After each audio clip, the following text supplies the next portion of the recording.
And tonight on PM Express, a conversation on the 38-point recommendations offered by the opposition NDC. It says will restore the credibility of Ghana's election, even as the party itself begins series of consultative meetings with various stakeholders on those proposals. I will share with you highlights of the proposed electoral reforms, but why is the NDC taking the pain to go through such time-consuming and detailed exercise? It says it is premised on the party's observation of several serious flaws and failings that affected the credibility of the elections. What exactly are those flaws? What makes the NDC think that these proposed reforms are the panacea to our electoral problems? Because, for instance, if you propose that the EC chair going forward should be approved by a two-thirds majority of Parliament, what makes you think there won't be flaws in that exercise, especially with the kind of experience we've had with the approval of ministers recently? But again, even if it's something to go by, why not a simple majority, just like what it takes for the president to win elections? Then again, the question is the EC chair, it's not the president. So these are clarifications I'll be seeking from the NDC General Secretary when we kickstart the conversation. So what exactly are the electoral reforms that are being proposed by the NDC? I'll share a few of them with you, and it's recommended 34 reforms, Part A containing 10 and Part B containing 24. Out of this, the reforms are in Part A require action by the executive, which is government, legislature, parliament, and bodies other than the EC. Part B contains reform proposals requiring action by the EC itself. Now, they term some as flagship recommendations, a total of 12 of them, and in Part A, you have 3 of the flagship recommendations. In Part B, you have 9 of those recommendations tagged as flagship recommendations. We'll get into that. But first, members of the EC should be appointed by the president in a consultation with Council of State. Now, and then it must be approved by Parliament on condition that the chairperson shall be approved by 2/3 of all the members of Parliament. This is an interesting one. Now, the second, IPAC should be backed by legislation, and its composition and functions should be clearly spelled out in the legislation. Then, the third, the EC should be split into 2 separate and distinct bodies. One, Office of the Regulator of Political Parties, responsible for registration and regulation of political parties. 2, an EC responsible for the conduct of presidential, parliamentary, district assembly, and unit committee and other public elections and referenda. Now, the reforms also is asking for specially designated courts that will be appointed exclusively for electoral disputes. The regional coalition center should be abolished. The voting period of 7 a.m. to 5 p.m. should be maintained. You remember, after the elections, the EC proposed that the time, rather, should be reduced, but the NDC disagrees with that. Now, there's been reaction from the EC since this whole issue of reforms came up. The NDC proposing the reforms for electoral issues. The EC has directed the opposition NDC to table its proposed electoral reforms before IPAC for dialogue. And the Commission has disclosed that it is open to suggestions and feedback to enhance the country's electoral process. And then again, you ask, you remember when the EC invited the NDC for a consultative forum and it declined? Why should they listen to the NDC? These are issues we'll be talking about when the conversation gets into full swing. Stay with me.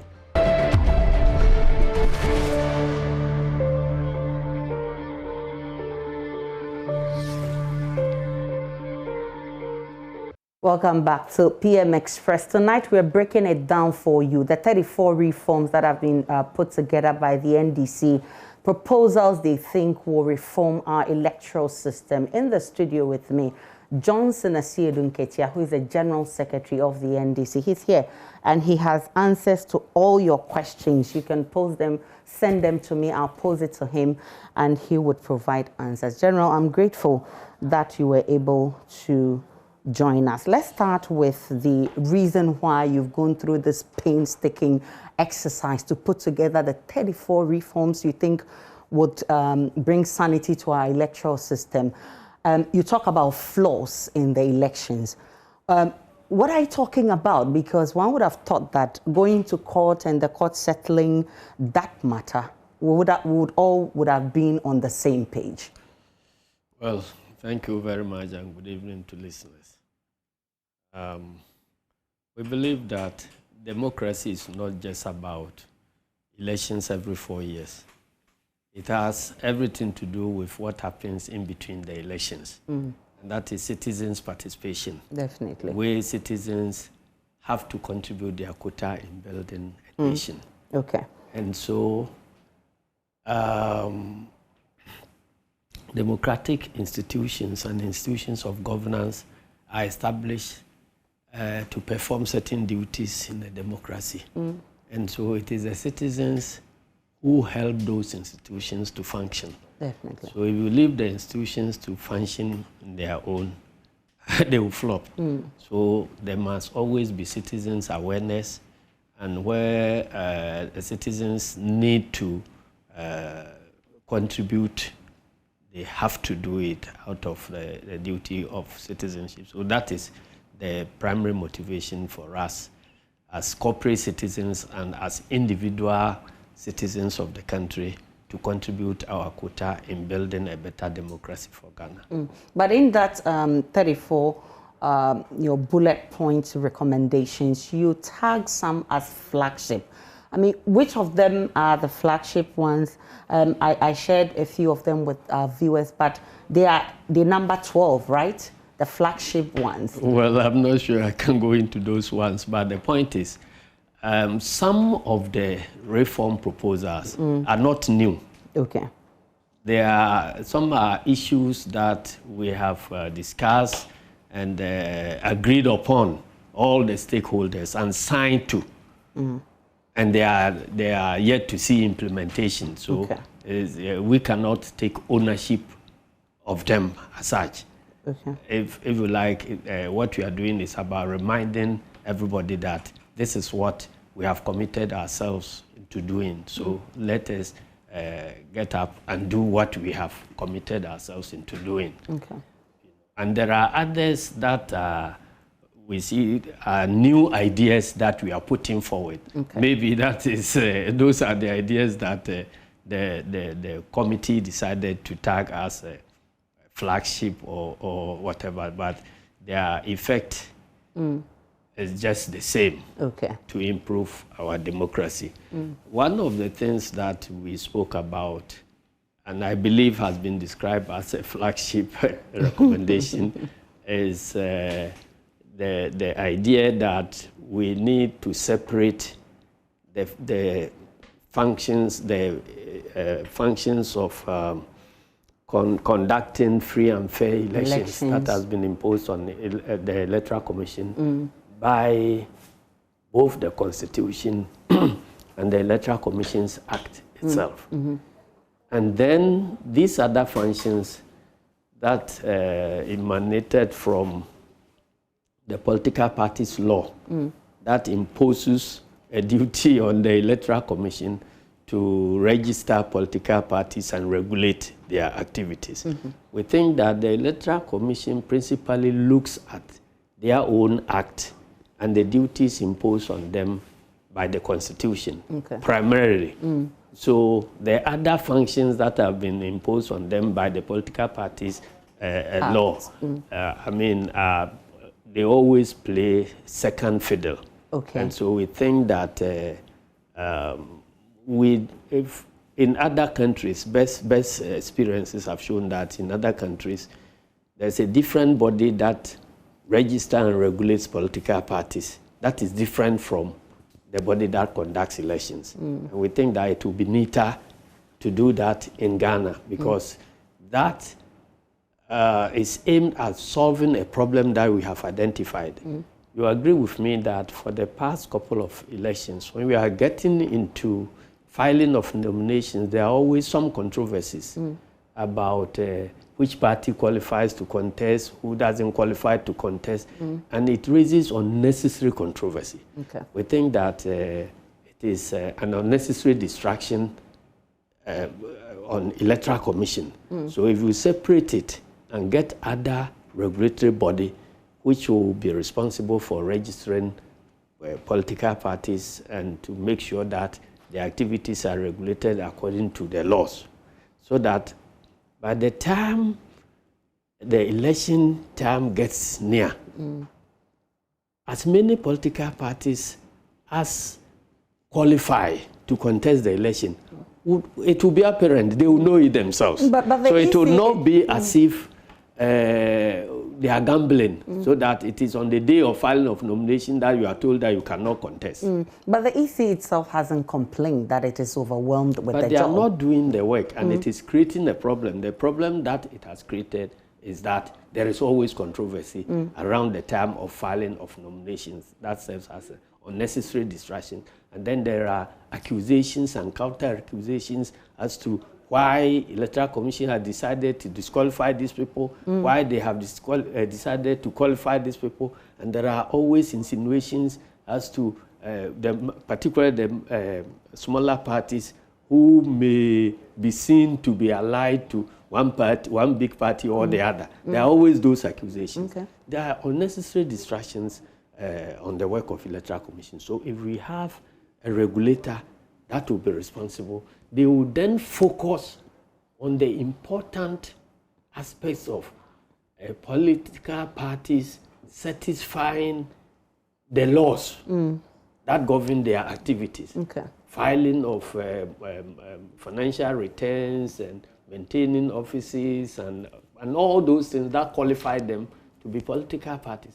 So that if they know they are not qualified, then they will not be blaming Electoral Commission for not allowing them to participate in one election or the other. So it's a very neat way of handling it. In other countries, political parties are registered maybe with the registrar of companies. In other countries, there's a separate body, does that, and so on. And this is not even coming from us alone. In the Adan communique that was issued recently, flowing out of some consultative meeting we have held by the Peace Council, Commonwealth, and Africa Union, and all that. They've engaged, and we have gone through very important meetings to try to, make a headway in trying to resolve these challenges with our electoral system. Okay. And then we've met with Electoral Commission, European Union, and many other organizations were represented, civil society, and so on. There was a communique issued, and within that communique, it is even recommended that that body should be a commission that will regulate political parties. So it is something that is not coming maybe to push the exclusive interests of NDC or anything. It is just our contribution towards developing our democracy. I want us to zoom into that proposal that the Electoral Commission should be appointed, all right, by the President, but it must be approved by Parliament, specifically by 2/3 majority. I mean, what makes you think that by merely bringing in Parliament, all of a sudden the issue of trust that, the political parties have with the EC, depending on who is in power and who is the EC chair, will be resolved, especially when we've seen what has happened in Parliament recently with the approval of the nomination of ministers, and which some members of your own party have been disappointed with the minority especially. Wouldn't this rather encourage corrupt acts where people can pay their way through? Not at all. There's a whole world of difference between approval of ministers that are to serve a particular government and then the approval of other state functionaries. Remember, justices of the Supreme Court are approved by the Parliament, before their appointment. Okay. I'm not sure the controversies that surround the appointment of ministers also visits what happens with the approval of justices of the Supreme Court. And you know that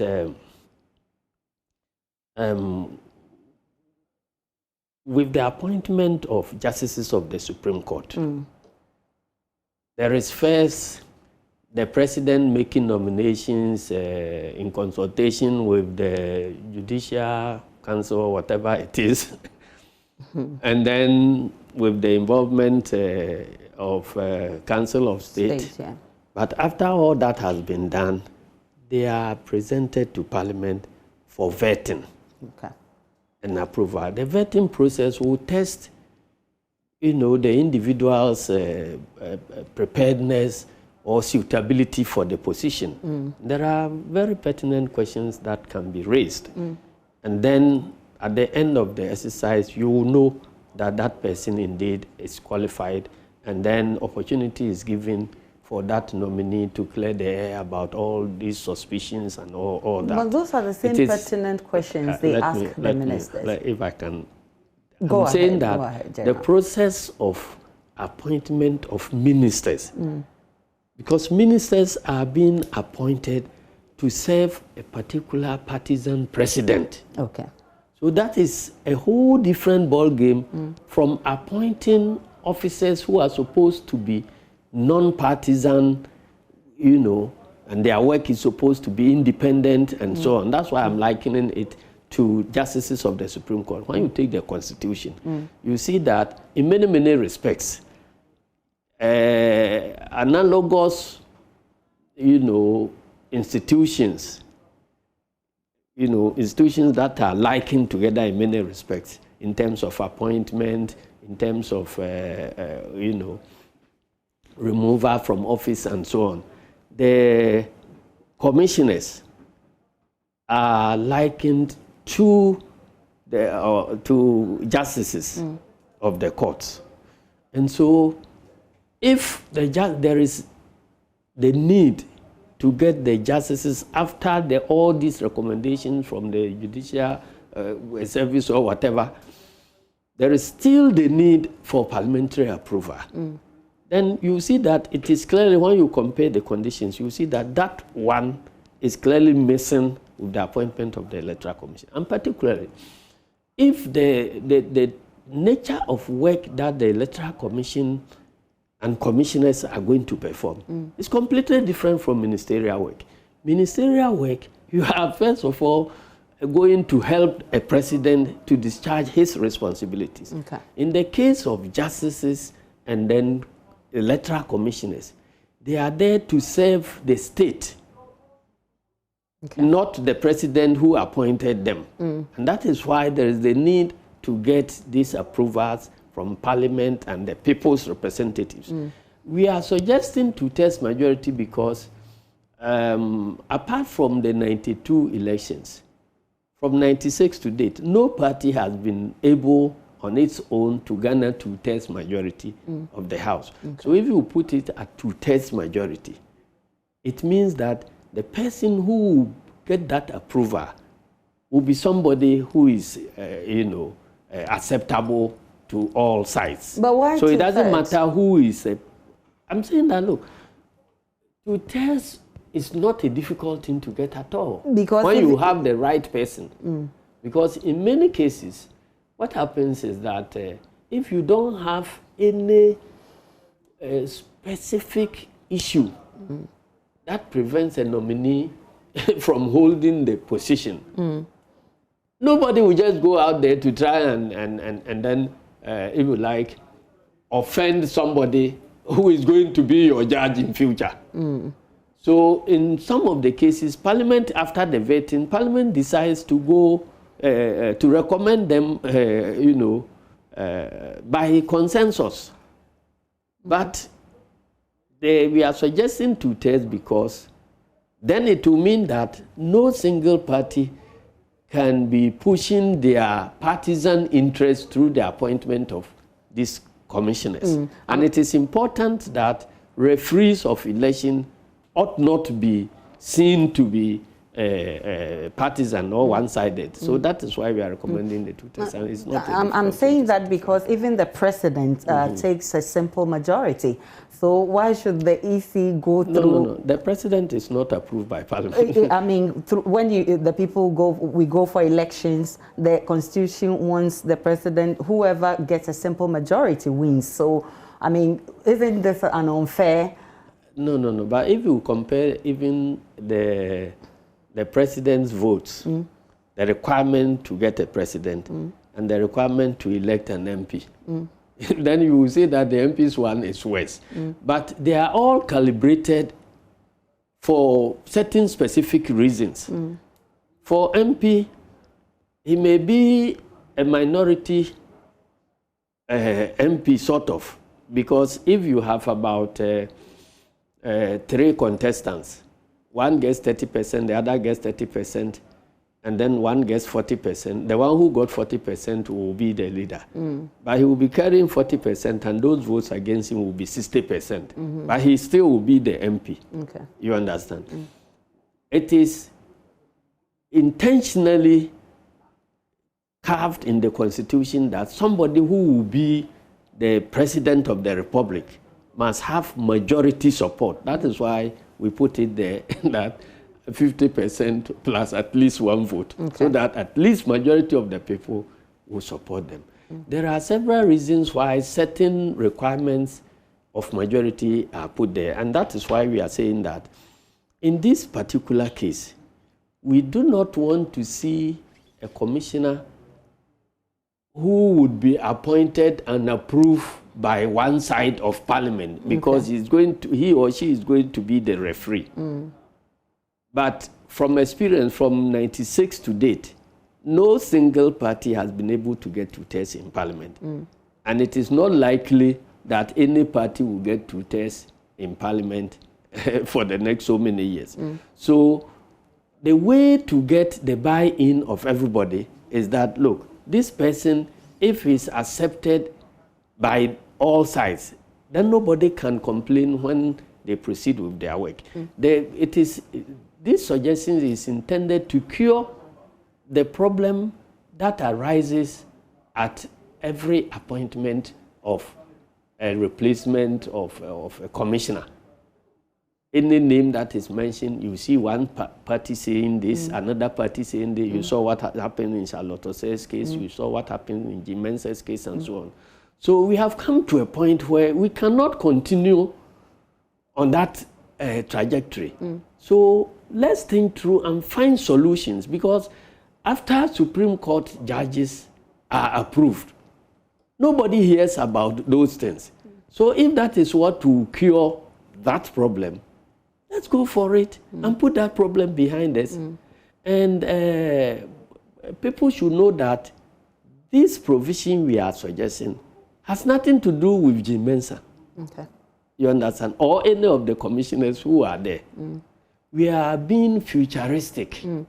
So that moving forward, if we are able to get this thing through, any other commissioner who retires and has to be replaced, there will be this type of system, a neater system to handle it. And to tell you what, this has been recommended by the Constitutional Review Commission. Yes. It has been proposed by MPP, and it's been proposed by NDC, and we have, several fora where we have agreed that the process of appointment is not complete. It's problematic, and something must be done about it. So when is the time that something is going to be done about it? It must start. That is why we are the other proposal you make is about IPAC, which you want it to be backed by legislation. And many say this, you are inviting interference into the EC's work, because the Constitution 1992 mandates the EC to be an independent body. Okay, so who brought the idea of IPAC in Ghana? Okay, tell me. The Electoral Commission. And they know, it is the Electoral Commission that brought the idea of IPAC. And even this reconstituted commission which by all intents and purposes created the impression that they didn't want to work with the IPAC the way it has been working. They still felt the need for us external inputs. And so it didn't end there. They constituted a committee of eminent persons. So it is the IPAC, it is the Electoral Commission itself that is coming with the, suggesting that they need stakeholder consultation to be able to do their work well. And we are saying that the way the stakeholder consultation has gone on in the past, up to the time of this reconstituted Electoral Commission, it didn't create too many problems.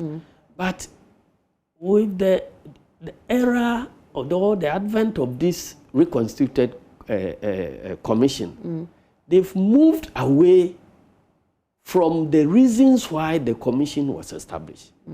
The law itself may not add anything to the work of the Electoral Commission. But IPAC decisions are not binding on the EC. That's why I'm saying that it is not binding, but who constituted it?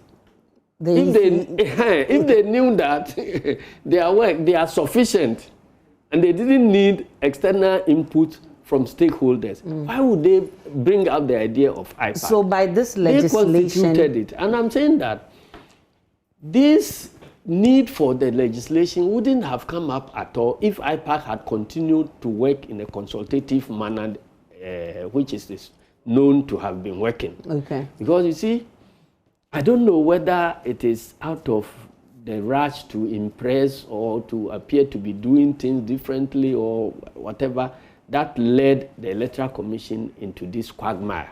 Because the Electoral Commission itself, recognizing the importance of stakeholder inputs, they brought this idea of IPAC and invited political parties so that it made their work very easy.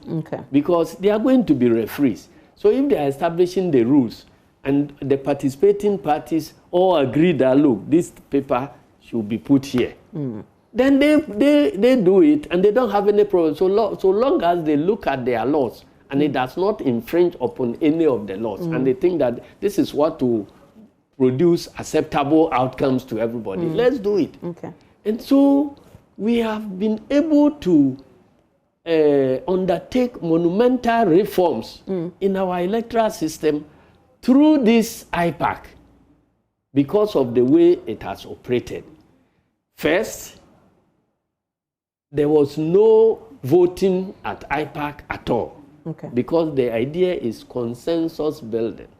So any idea that will come, if we discuss it and we are able to build consensus around it, we adopt it.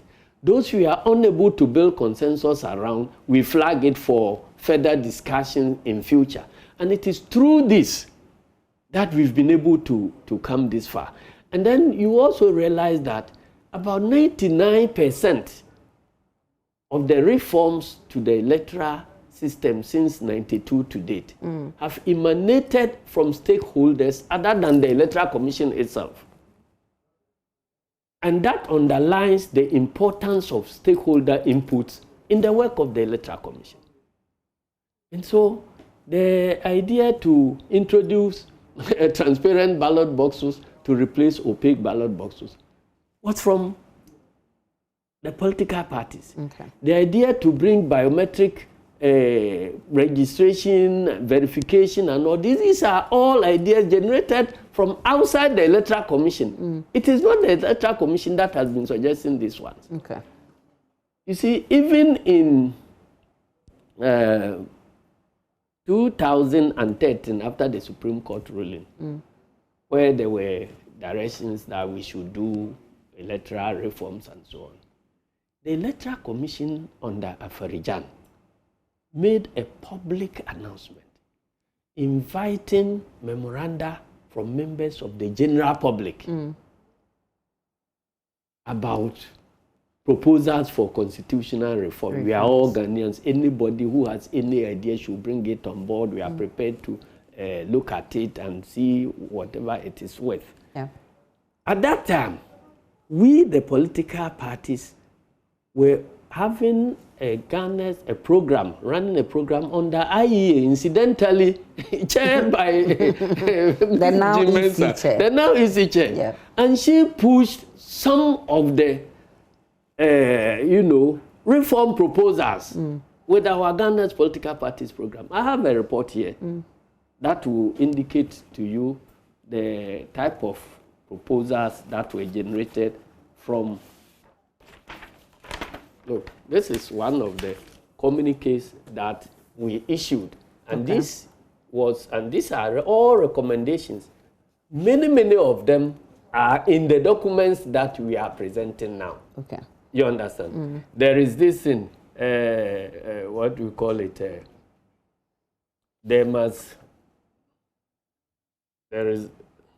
The Electoral Commission should be more open and transparent in its relations with political parties and the general public, as well as its discharge of its responsibilities to increase public trust and confidence in the electoral process. This was Jim Mensah participating at that time as a civil society operative, imposing duties on the Electoral Commission. But that was in 2013. And these are all signed by, when we talk about consensus building, it means something that has been accepted by all stakeholders. So these from that time to 2020, there hasn't been any improvement? No, I'm saying that these are, and this is from Electoral from IEA Political Parties Program. Definitely. Then after that, the Electoral Commission then invited proposals. So those of us who participated in the IEA program, we submitted this as a proposal from IEA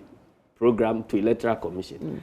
Other stakeholders, including chiefs, even district officers of the Electoral Commission itself, who felt knowledgeable enough about something that they need, they were free to bring this thing. Okay. OD Crows and many civil society, CDDs. I've seen CDD. So, Electoral Commission compiled all this and then constituted a committee at IPAC. Now look, these are inputs coming from the general population of Ghana. So, let us process it. So, IPAC sat and we constituted Electoral Reforms Committee. And this is the report of the Reforms Committee. Look at the signatures.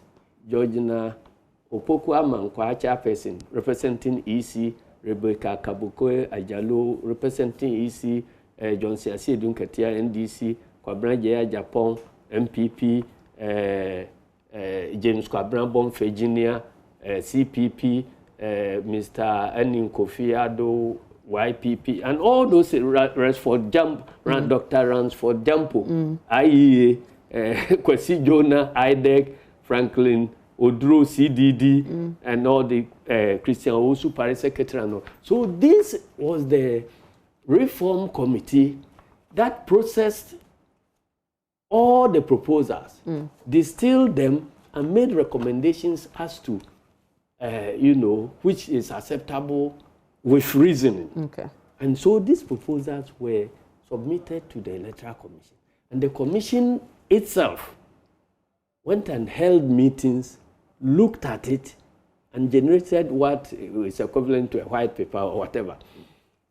And then came out to tell IPAC that this proposal in this reform thing is acceptable. This one, because of this law and this year, cannot be accepted. And the resource person who moderated all this is now a Supreme Court judge. Okay. He's sitting there as a Supreme Court judge. You understand?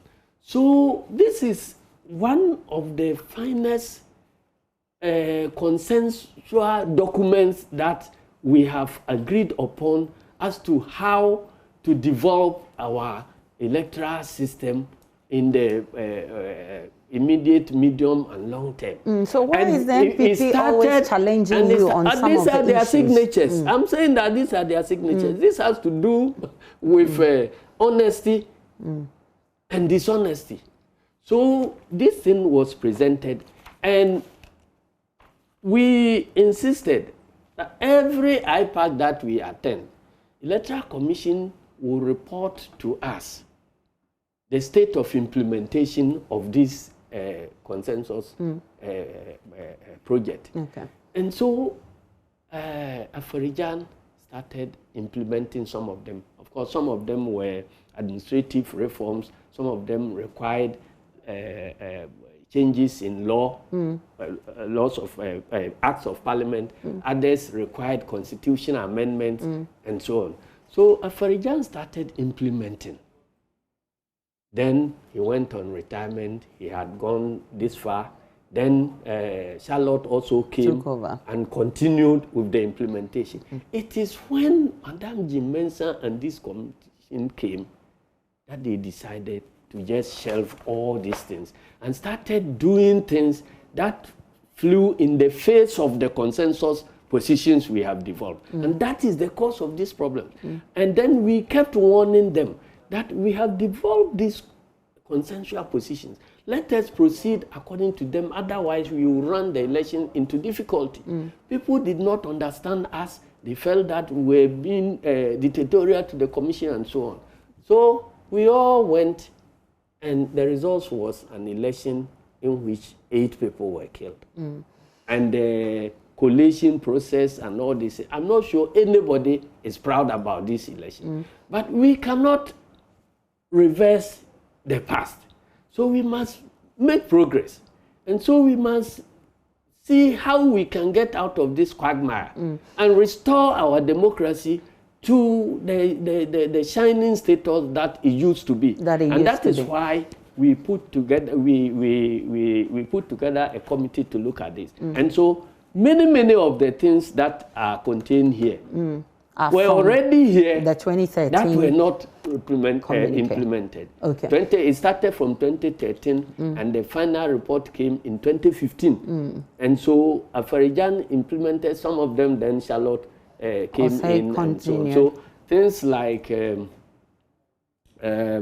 how to, clean the voters register through continuous registration process, the recommendation that we should change the law to allow Electoral Commission by itself to go to court when there is sufficient data that certain people are no longer living, and for which reason that's in your new proposal. Yes, for which reason their names must be expunged. The law as it stands now does not allow Electoral Commission to do it. And so that is why you have from time to time, they will come and tell you that the register which they themselves compile is bloated. Let me take a break on PM Express. When I return from the break, we'll be finding out whether the NDC has taken steps to table these reforms with the EC. Remember, the EC has said that it is open for all the reforms and suggestions to clean our electoral system. Have they taken steps to table this for a conversation with the EC? Again, how much of importance are these reforms for the NDC in the coming 2024 elections? Plus, when EC invited the NDC for a forum, they refused to go. And the question is, why should the EC listen to you now? We'll look at that when we return from this break.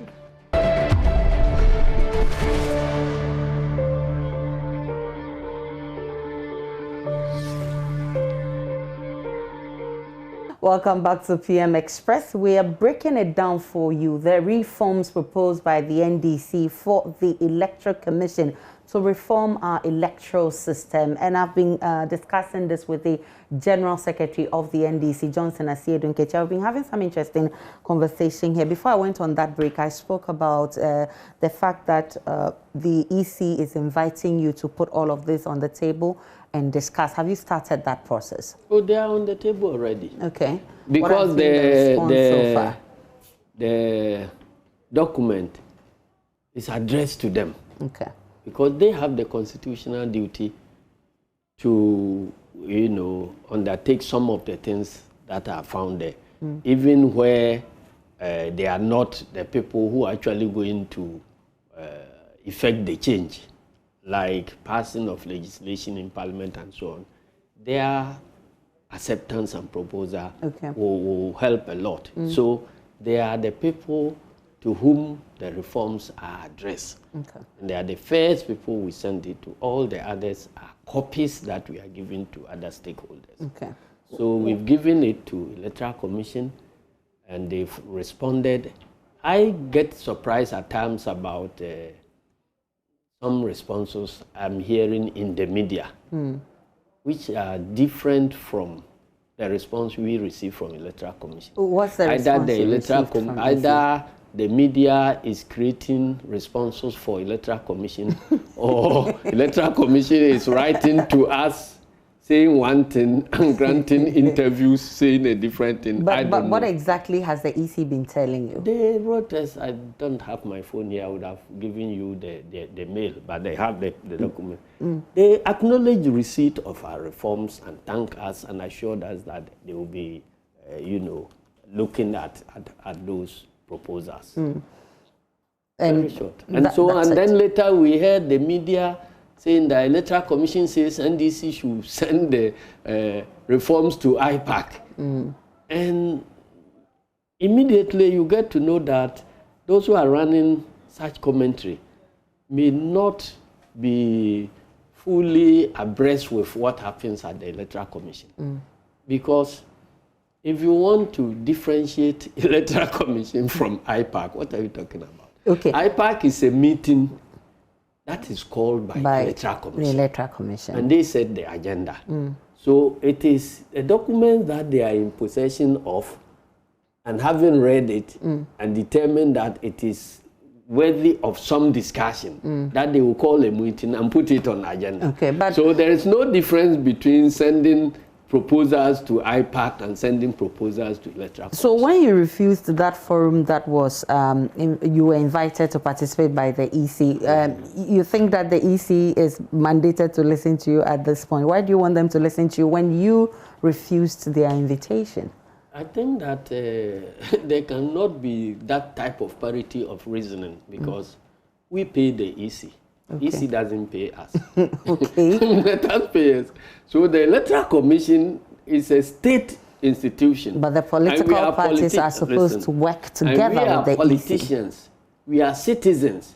And the institution has a responsibility towards all of us. I don't think that NDC has any responsibility towards the Electoral Commission. So if you want to argue that type of parity, it doesn't work that way. But NDC is an institution, in a sense, a public institution as well.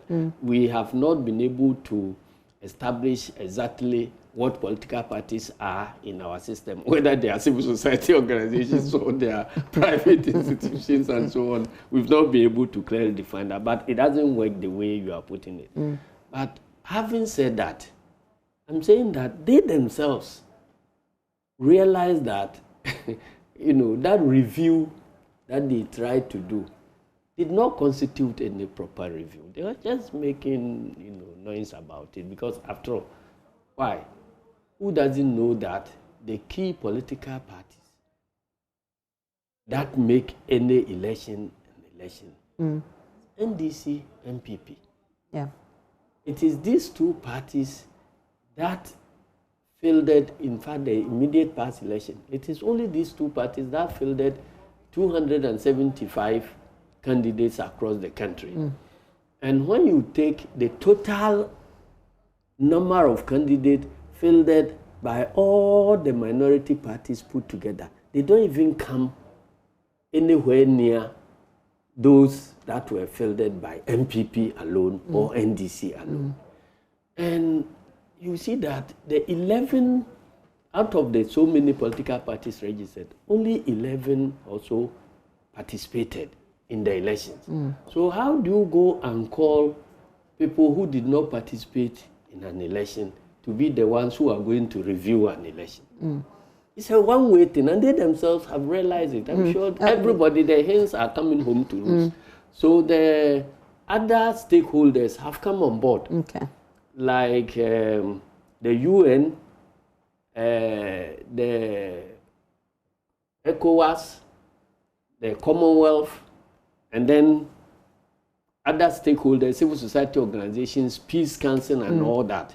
We have all come together and began some rounds of consultation. So, General, we've done a very important and successful meeting in Adan.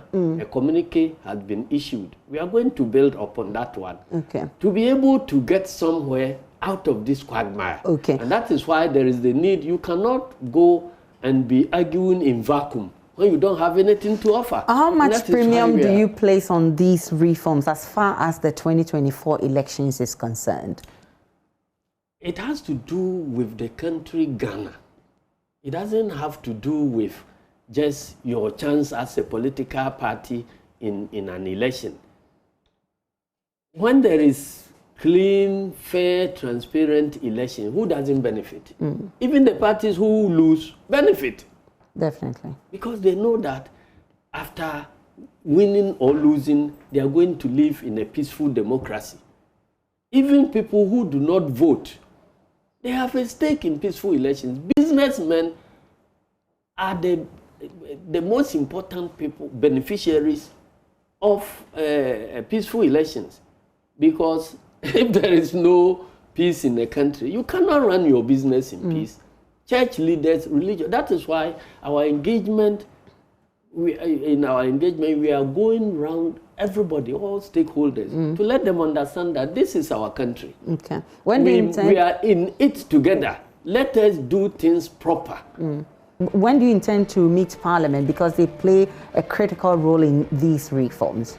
Well, when they come back, we'll be meeting them. And meet our caucus, and we have served MPP a copy of the reforms. All the other political parties have been given the reforms. And when you look at them, you see that they are not intended to serve a partisan interest, but the country as a whole. To help the country as a whole. That is why when we are asked, why do you think Electoral Commission will adopt it or not adopt it and so on, they will adopt it because it makes common sense. I'm grateful for your time. Johnson Asiedu-Nketia is the General Secretary of the NDC. I'm extremely grateful that you came, and thank you so much for watching. My name is Aisha Ibrahim. This is a conversation that will continue because once the consultative meeting is ongoing and EC is looking through the document, we'll revisit this topic. Enjoy the rest of your evening.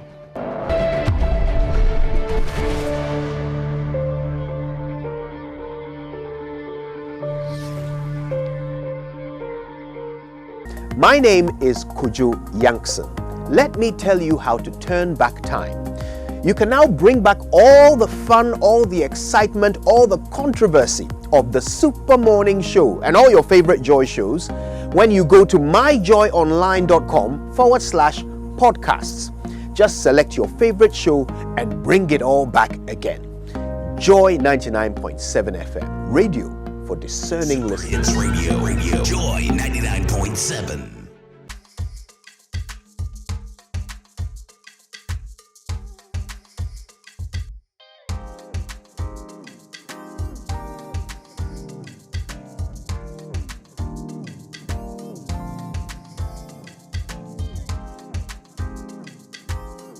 It's up close on Reason is Jesus. My name is P.P. Folsom, the Christocentrica.